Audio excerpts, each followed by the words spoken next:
បានឆ្លាក់នៅរូបជាច្រើនទៀតនៅផ្ទាំងថ្មបាទឃើញហើយនៅពីមុខខ្ញុំនេះគឺព្រះបាទជ័យវរ្ម័នទី7ក៏មានការឆ្លាក់រូបជាច្រើនទៀតអូបានសរសើរទឹកដៃណាស់បងប្អូនអើយស្អាតមែនតែនអូសត្វមកបាននេះសត្វមកឆ្លាក់ស្អាតមែនតែនបាទទឹកដៃមិនធម្មតាទេក្នុងនេះក៏មាន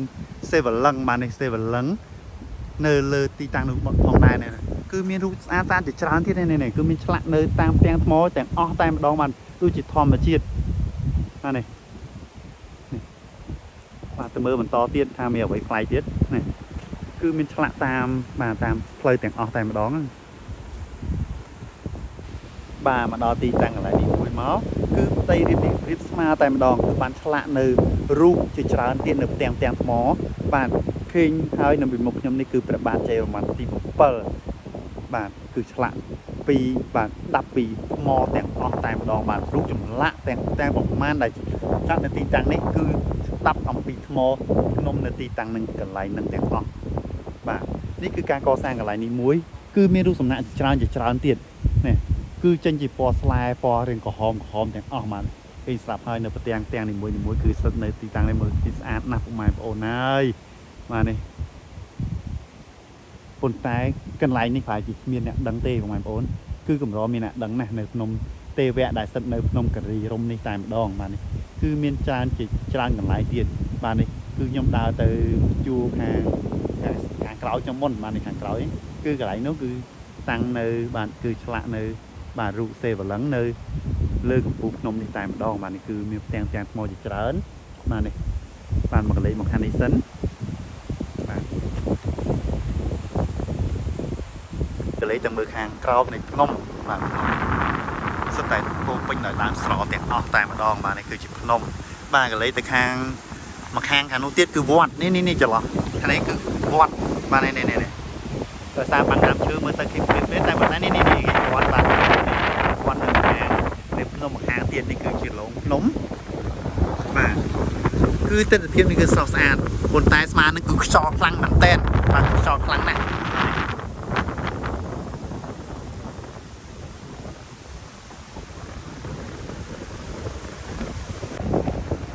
ការឆ្លាក់គឺស្អាតបាច់មួយគឺស្អាតមែនតើបាទដោយសារតែការខ្យល់ខ្ញុំមិនខំបញ្ចូលសម្លេងខំស្រែកប៉ុណ្ណឹងដែរតែប៉ុន្តែខ្យល់ខ្លាំងមែនតើនៅលើការីរំនេះបានមកមើលមកខាងទៀតណា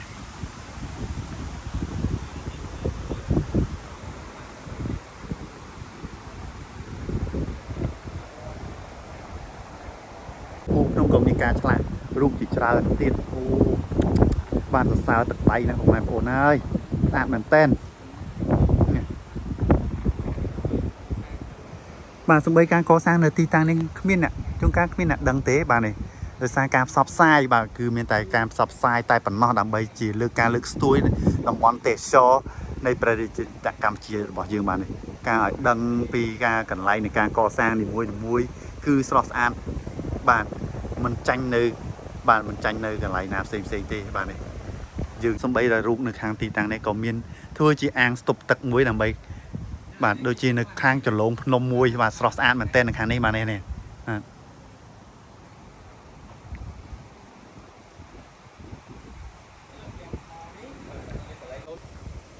មកដល់ជ្រុងខាងនេះមួយទៀតណាអូសត្វមកបាទនេះសត្វមកឆ្លាក់ស្អាតមែនទែនបាទទឹកដៃមិនធម្មតាទេការឆ្លាក់រូបផ្ទាំងនីមួយនៅលើផ្ទាំងថ្មបាទមិនងាយទេនឹងការឆ្លាក់នៅទីតាំងនេះបាទនេះកន្លែងខ្លះក៏ចាត់នឹងផ្លូវការកសាងដែរនេះគឺផ្លូវមិនទាន់ធ្វើហើយទេប៉ុន្តែការឆ្លាក់គឺបានរៀបរាប់ការឆ្លាក់រួចរាល់ទាំងអស់តែម្ដងបាទនេះនៅផ្ទាំងថ្មខាងចុងពោយខាងនោះក៏មានដែរនៅនេះបាំងដើមឈើនេះបាទខាងក្រោមខាងក្រោមក៏ដាប់យ៉ាងស្អាតដែរនេះបាទមួយផ្ទាំងខាងក្រោមនេះស្អាតមែនតើអូបាទសរសើរទឹកដៃជាងណាស់បាទនេះខាងក្រោមនេះក៏មានការបាត់ការឆ្លាក់យ៉ាងស្រស់ស្អាតតែម្ដងបាទនេះស្អាតណាស់អូបាទសរសើរបាទលេខទៅមើលជាមួយខ្ញុំបន្តទៀតនៅខាងបាទបន្តនេះគឺខ្ញុំចេញទៅពីនេះវិញខាងលើក៏មានការកសាងដែរនេះខាងលើនោះក៏មានការកសាងជាច្រើនបាទនៅលើកំពូលភ្នំនេះបាទតែមកខាងនេះក៏មានរូបសំណាកមួយយ៉ាងផុសយ៉ាងស្រស់ស្អាតដែរគឺចង់ចេញជារូបរាងតែម្ដងណា បាទនេះគឺមិនជាដាការដាប់ការស្លាក់ជាធម្មតាទេនេះមើលជាផ្ទាំងមួយផ្ទាំងចូលចិត្ត2 3ទឹកបាត់ហើយបាទនេះដល់ខាងនេះម្ដងទៀតណាដល់ខាងនេះក៏មានរូបព្រះពុទ្ធបដិមាដែរប្រក់នាគបាទនេះប្រក់នាគក្បាល7បាទនេះបាទម្ដងមួយផ្ទាំងនេះទៀតហើយចិត្តដល់ផុតហើយបាទនេះនេះបាទមកដល់ចុងគេហើយមកអូដល់ខាងនេះក៏មានការឆ្លាក់រូបបាទនេះមើលរូបអូដំរីបាទនេះអូពនាងបាទនេះស្អាតណាស់បាទស្អាតមែនតើ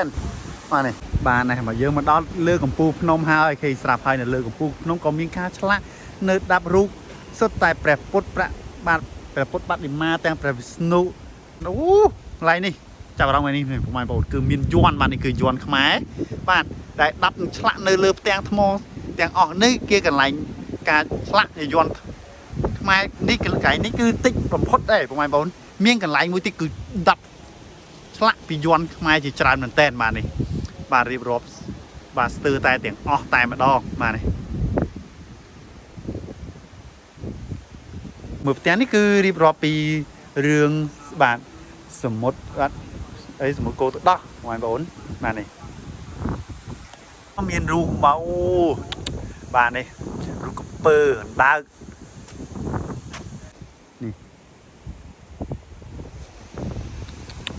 បាទគឺស្រស់ស្អាតមែនតើបាទនេះផ្ទាំងខាងក្រោយទៀតអូបាទម្ដងខាងនេះវិញក៏មានបាទរូបនាគបាទពីរដែលពាត់ជុំវិញដោយយ័ន្តខ្មែរដែរនៅលើបាទនៅលើដូចជានេះខាងលើកំពូលបាទលើទ្រូងនាគរុំដោយយ័ន្តបាទយ័ន្តខ្មែរតែម្ដងបាទនេះ